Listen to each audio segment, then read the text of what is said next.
레위기 6장입니다. 레위기 6장은 5장 후반부에 연결돼 가지고 속건제에 대한 규례입니다. 이 규례를 제정하는 이유는 이제 제사장들이나 대제사장이 이걸 집행하는 입장에서 이런 방법으로 하도록 하라, 여기에 중점을 뒀습니다. 그러니까 중복되는 부분도 많이 있지요, 내용상으로는. 그런데 이 말씀을 듣는 자들이 누구냐에 따라서 다시 한번 그 방법을 계시해 주신 것이 규례입니다.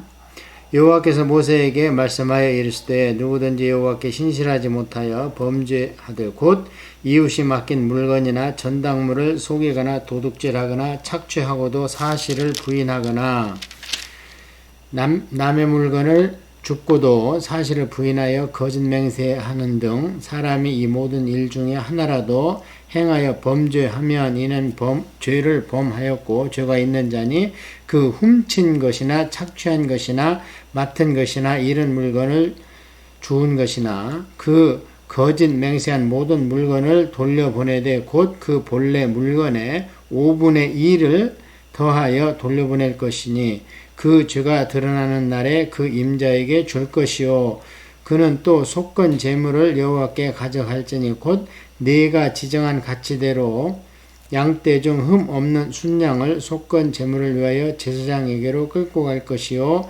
제사장은 여호와 앞에서 그를 위하여 속죄한즉 그는 무슨 허물이든지 사함을 받으리라. 여기까지 우선 7절까지 해가지고 속건제의 규례의 중점 사항을 살펴보도록 합니다. 앞에 여러 가지 죄목이 나오죠. 이웃에 맡긴 물건을나 전당물을 속이고, 사기죠. 도둑질하고, 도둑질한 거고요. 착취하고 사실을 부인하는 거, 이것도 사기죠. 그러니까 이런 모든 종류를 우리가 다 열거할 수 없는 종류, 없을 정도로 많습니다. 그래서 이런 것이 오늘날에도 세상 정부에서 전부 범죄입니다, 이것이. 그러니까 세상 정부로 온 오늘날에는 형법에 해당이 됩니다. 그래서 어떤 사건이 벌어졌을 때 이게 사회적인 범죄면은 개인 간의 민사상 모든 원상이 회복되라 하더라도 사회법, 국가 존립을 위해서 형법으로 다시 다스립니다. 예를 들어서 살인을 했다. 그러면 가해자는 피해자 가족에게 배상을 해야 되겠죠. 그 다음에 이 가해자는 그걸로 끝나지 않습니다. 정부로부터 살인에 대한 죄과를 물어서 거기에 해당하는 형법의 적용을 받습니다. 자, 그런데 여기서 우리 성도들한테 중요한 것은 뭐냐면 이 모든 범죄의 사실의 근원이 무엇이냐면 2절에 나와 있습니다. 누구든지 여호와께 신실하지 못하여 범죄하되 이러면서 종류가 나와요.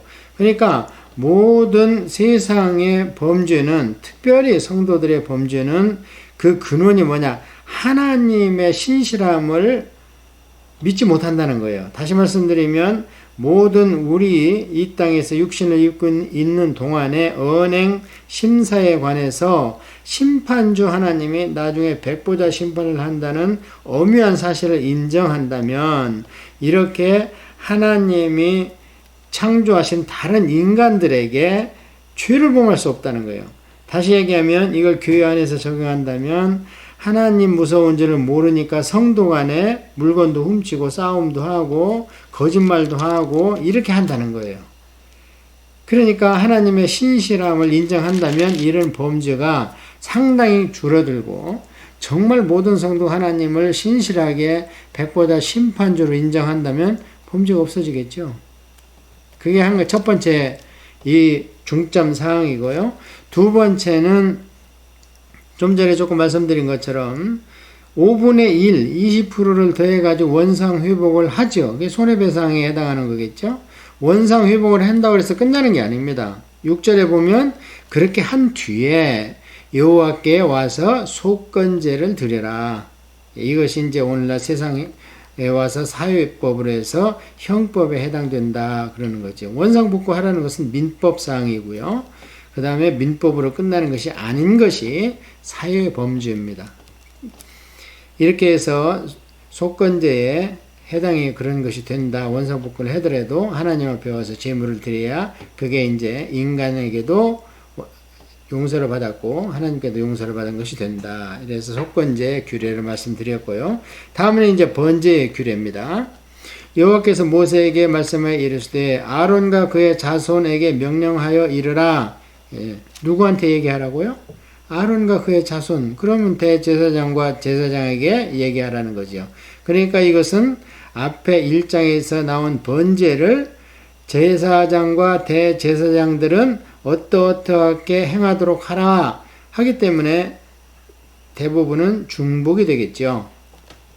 그래서 이 규례는 집례자가 반드시 알고 있어야 된다는 것을 규례로 정한 겁니다. 번제의 규례는 이러하니라. 번제물은 아침부터 저녁 위에 있는 아침까지 제단 위에 있는 속쇠 위에 두고 제단의 불이 그 위에서 꺼지지 않게 할 것이요. 이거 전부 앞에 나왔던 겁니다. 그런데 10절은 이제 앞에 안 나왔죠. 제사장은 세마포 깃옷을 입고 세마포 속바지로 하체를 가리고 제단 위에서 불태운 번제의 제를 가져다가 제단 곁에 두고 그 옷을 벗고 다른 옷을 입고 그 제를 진영 바깥 정결한 곳으로 가져갈 것이요. 예, 그러니까 이것은 제사장들은 잘 새겨드려야 되겠죠. 제사를 집례하는 동안에는 이제 피를 받게 대부분 이제 새 같은 경우에는 제사장이 직접 죽여야 되겠고요. 그때 복장이 무엇이냐 하면 세마포 두루마기입니다. 그리고 안에 속에는 무엇을 입냐? 세마포 그 속바지를 입어가지고 하체가 하나님 앞에서 보이면 안 됩니다. 예, 그래서 이것 제사장들이 그것을 명심해야 되겠고요. 자, 집례를 하고 났는데 이제 그 버려야 될 것들이 나왔습니다. 그때는 어떻게 해요? 이 버려야 되는 것들은 밖에 있죠. 성막 밖에 있거나 진 밖에 있죠. 특별히 진 밖에 있기 때문에 이제 예수님께서 영문 밖에서 돌아가셨는데요. 그러면은 그 옷을 입은 채로 성막을 벗어나면 안 됩니다. 다른 옷을 갈아입어야 됩니다. 이 다른 옷에다 줄치고 평상복 이렇게 쓰면 되겠죠. 평상시에 입던 뭐 청바지가 됐든 작업복이 됐든 신사복이 됐든 상관이 없습니다. 그래서 성막 안에서 세마포복을 입는 것이지 성막 밖에서는 평상복을 입고 가서 제를 진영 바깥에 버리고, 진영 바깥이라고 이제 다 더러운 게 아니고 특별히 거기에 정결한 곳이 있습니다. 제사에 관련된 것들을 버리는 정결한 곳. 이제 돌아와서 다른 또 제사를 집례하려면 또 세마포 옷을 갈아입어야 되는 거죠. 제단 위의 불은 항상 피워 꺼지지 않게 할지니 제사장은 아침마다 나무를 그 위에서 태우고 번제물을 그 위에 벌려놓고 화목제의 기름을 그 위에 불사를 지며 불은 끊임이 없이 제단 위에서 피워 꺼지지 않게 할지니라. 예, 이것은 1절에 나와 있던 부분이 지금 중복되어 있는데요. 한 가지 추가된 게 뭐냐면 아침마다 제사를 드리든 말든 불이 꺼지면 안 되니까 아침마다 나무를 그 안에 번제단에 또 소복에 싸가지고 하루 종일 탈 수 있도록 그렇게 해둬야 된다 하는 것이 번제를 드릴에 관한 제사장들의 규정이 되겠습니다. 다음은 소제입니다. 소제의 규례는 이렇습니다. 소제의 규례는 이러하니라. 아론의 자손은 그것을 제단 앞 여호와 앞에 드리되, 예, 또 아론의 자손이 나옴으로 해서 이것도 이제 제사장들이 어떻게 집례를 하는 방법을 이야기를 하고 계시죠. 이 소제의 고운 가루 한 움큼과 기름과 소제물을 위에 유향을 다 가져다가 기념물로 제단 위에서 불살라 여호와 앞에 향기로운 냄새가 되게 하고, 그 나머지는 아론과 그의 자손이 먹되 누룩을 넣지 말고 거룩한 곳의 회막들에서 먹을지니라. 그것에 누룩을 넣어 굽지 말라. 이는 나의 화제물 중에서 내가 그들에게 주어 그들의 소득이 되게 하는 것이라. 속죄제와 속건제가 지극히 거룩한 즉 아론의 자손의 남자는 모두 이를 먹을지니 이는 여호와의 화제물 중에서 대대로 그들의 영원히 소득이 됨이라. 이를 만지는 자마다 거룩하리라. 그러니까 소제는 곡물 예배라고 그랬잖아요. 그러니까 제사장과 대제사장은 누가 와서 가축 제물을 드리고 제사를 드리면 그걸 반드시 같이 먹어줘야 되거든요. 설사 화목제물도 드린 사람도 먹지만 제사장도 그것까지도 먹어야 됩니다. 그래야지 그 제사가 하나님 대신 먹은 거기 때문에 이제 제사장과 레위인들은 이 땅에 살지만 하나님 자손이거든요. 하나님이 그것을 잡수신 것은 이제 표한다 이렇게 볼 수가 있는 거예요. 이것도 앞에 나왔던 거예요. 소재. 그때 이제 앞에 나왔을 때는 누룩뿐이 아니고 뭘 넣지 말라 그랬냐면 꿀도 넣지 마라 그랬죠. 그 대신 어떻게 해요? 소금은 넣도록 하라 이렇게 돼 있었잖아요. 소금이 있어야 이제 제사장들도 사람이라 조금 간이 맞아야 먹을만 하겠죠. 그게 이제 주식이 되는데 이게 하나님께서 그런 대례가 있지 않았겠는가 생각을 합니다. 여호와께서 모세에게 말씀하여 이르시되 아론과 그의 자손이 기름 부음을 받은 날에 여호와께 드릴 예물은 이러하니라. 고운 가루 10분의 1 에바를 항상 드리는 소제물로 삼아 그 절반은 아침에 저녁은 절반에 드리되. 이거는 이제 제사장들이 드리는 소제예요. 이게 보통 사람들이 드리는 소제를 이분들은 음식으로 삼지만 이분들도 제사를 드려야죠. 왜냐하면 이분들도 명색이 제사장이지만 인간이라 죄를 짓습니다. 그리고 죄성이 있습니다. 그러니까 이들도 소제를 드려야 되는 겁니다. 그게 이제 히브리서에 나오잖아요. 제사장이라 하더라도 본인의 죄 때문에 제사를 사함을 받아야 된다. 근데 예수님은 그렇지 않으신 분이다. 이렇게 히브리서에 나오지 않습니까? 그뿐이 아니라 우리가 상식적으로 생각해도 이제 제사장이고 대제사장이지만 사람의 본성이 있기 때문에 그 안에 죄성이 있습니다. 나중에 보면 나답과 아비후가 제사장이고 대제사장을 다음에 받을 사람들이지만 세상의 첫 제사들이고 다른 불로 하나님 앞에 불경을스럽게 제사를 집례하다가 그냥 하나님의 불로 태워 죽여버리잖아요. 그것을 기름으로 반죽하여 철판에 굽고 기름에 적셔 썰어서 소제로 여호와께 드려 향기로운 냄새가 되게 하라. 이 소제는 아론의 자손 중 기름 부음을 받고 그를 이어 제사장 된 자가 드릴 것이요 영원한 규례를 여호와께 온전히 불사를 것이니 제사장의 모든 소제물은 온전히 불사르고 먹지 말지니라. 먹을 게 없죠. 자기들인 제물을 자기들이 왜 먹습니까? 그러니까 평민이 드린 소제물은 조금 한 움큼만 하나님께 드리고 나머지는 이들의 곡물 음식이 되지만 제사장들이 드리는 것은 본인들이 먹을 수가 없습니다. 본인의 죄를 사하기 위해서 드렸는데 그걸 또 본인이 먹어버리면 안 되죠. 그건 이제 하나님이 연락하신 걸로 간음하고 그렇게 끝나버리는 거죠. 그 다음에 이제 속죄제에 대한 제사장의 입장에서의 규례는 이렇습니다. 여호와께서 모세에게 말씀하여 이르시되 아론과 그의 아들들에게 이르되 말하 이르라. 속죄제의 규례는 이러하니라. 속죄제 제물은 지극히 거룩하니 여호와 앞 번제물을 잡는 곳에서 그 속죄제 제물을 잡을 것이요. 이것도 제사장과 대제사장이 명심하라 하면서 그들에게 이야기하라는 겁니다. 죄를 위하여 제사 드리는 제사장이 그것을 먹되 곧 회막들 거룩한 곳에서 먹을 것이며 이 속죄제에 한해서 이제 다 먹는 게 아닙니다. 우리 앞에 공부했잖아요. 대제사장이나 회중이 범한 죄에 대한 속죄제는요 제사장이 먹을 수 없습니다. 자기 죄를 범한 걸 자기가 어떻게 먹고 또 온 백성이 지은 죄가 얼마나 막중한데 그것을 이제 거기에 참여가 안 됩니다. 같이 먹는 것에. 이제 나머지 부분에 대해서 족장이나 평민들에 관해서는 이제 그것을 그들이 먹을 수가 있는 거지요. 자, 그 고기에 접촉하는 모든 자는 거룩할 것이며 그 피가 어떤 옷에든지 묻었으면 묻은 그것을 거룩한 곳에서 빨 것이요. 그 줄치고 성막 내에서 빨아야 됩니다. 그러니까 물두멍을 쓰는 거예요, 그때. 그러니까 이 가축의 피지만 단 한 방울도 헛되이 밖으로 내보낸다든지 소홀히 경홀히 여기면 안 됩니다. 이건 하나님한테 드려진 걸 가름하기 때문에 그렇습니다. 그래서 피가 세막 보옷에 묻었으면 그것을 어쨌든 성막 안에서 해결을 해야 됩니다. 그것을 단 한 방울이라도 밖으로 나가서 그것을 방지하기 위해서 그 피 묻은 세마포 옷을 밖에 나가서 세탁소에 맡기지 말라는 거예요. 자기 안에서 세탁을 해라 이런 뜻입니다. 자기 지경 그러니까 성막 안에서 하나님의 영토 안에서 그 피를 해결을 하라 그런 뜻이죠. 그 고기를 토기에 삶았으면 그 그릇을 깨뜨릴 것이요 육에 삶았으면 그 그릇을 닦고 물에 씻을 것이며 이것도 이제 그 고기가 거룩한 거 아닙니까? 토기는 싸니까 한 번 쓰고 깨버려라.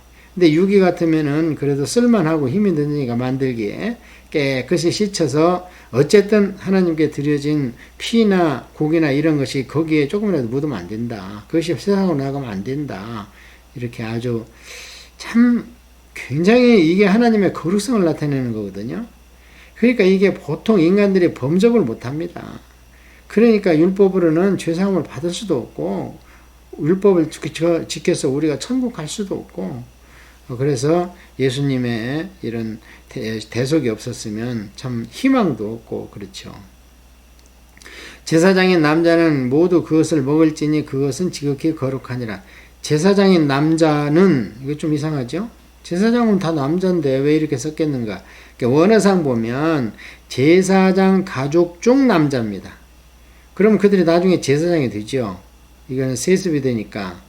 그래서 이것을 번역을 제사장인 남자 이렇게 해놨는데 영어로도 이제 그렇게 안 돼 있죠. Any male in a priest family입니다. 그러니까 남성으로서 priest family 중에 있는 자는 먹을 수 있다. 그런 뜻이죠. 왜냐면 그들은 나중에 장차 제사장이 되니까 하나님이 구별한 사람들이고 이제 좀 훈련도 필요하지요. 아직 제사장을 임직하기 전에 이제 나중에 보면 25에 인턴 돼가지고 30에 그 직분을 감당하기 시작해서 55세에 일찍 리타이어 시키고 이런 것들이 레위기에 자세히 기록이 되어 있습니다. 그러나 피를 가지고 회막에 들어가 성소에서 속죄하게 한 속죄제 제물의 고기는 먹지 못할 것이니 불사를 것이니라. 피를 가지고 회막에 들어가 성소에서 속죄한 경우는 누구예요? 대제사장과 회중 온 백성이 지은 죄를 대속할 때, 예를 들어서 대속죄일이라든지 이런 일이 있었죠. 사울 때 보니까 사울이 전쟁 끝나고 고기 먹어 이랬죠. 그러니까 어떻게 언명이라 왕명이라 그냥 배를 움츠리고 어떻게 싸워가지고 블레셋을 다 이기고 났는데 이제 전쟁 끝나면 먹으라고 그랬지. 그러니까 막 가축을 여기저기 막 아무 데서나 때려잡아가고 먹으면서 피를 다 흘려버렸습니다. 그러니까 온 회중이 온 백성이 주의를 범했죠. 그 당시에는 이제 원래는 이 가축은 뭐냐면 이 성소 성막에서만 잡도록 돼 있었어요. 그런데 나중에 이제 지파자치제로 되면서 그것이 이제 각 지파에서 식용으로는 잡을 수가 있었고요. 그 대신 이제 하나님의 제물은 반드시 성막, 성소로 가지고 와서 이제 잡도록 그렇게 돼 있었죠. 그러니까 이제 예를 들어 제물을 드리려면 잡아서 가져오면 안 되고 이제 사는 것을 끌고 와서 잡점대 제물로 아니면은 이 성막 근처에 또는 이제 그 뒤에는 성전 근처에 와서 돈으로 이제 사가지고 흠없고 점없는 것을 잡아서 드릴 수 있도록 이제 그렇게 됐지만 사울 시대만 해도 이제 전쟁 중이기 때문에 그게 한 지경 내였었잖아요. 그러면 그때는 한 처소에서 와서 성막에서 잡아서 피를 쏟고 고기를 먹여야 되는데 그게 이제 회중이 범한 죄의 한 예가 됩니다. 이렇게 해서 6장은 이제 규례에 대해서 한번 살펴봤고요. 이제 7장까지 가야 이제 규례에 대한 규정이 마치고 8장에서 이제 이게 마쳐졌으면 제사장들이 어떻게 제사를 드려야 되는지 알기 때문에 이제 제사장 위임식을 하게 됩니다. 8장 9장에서 그러고 나서 그거를 7일간 쫙 행한 뒤에 합격을 합니다. 그러고 나서 10장에서 처음 제사를 딱 드리는데 잘못 드려가지고 나답과 아비후가 죽임을 당하죠.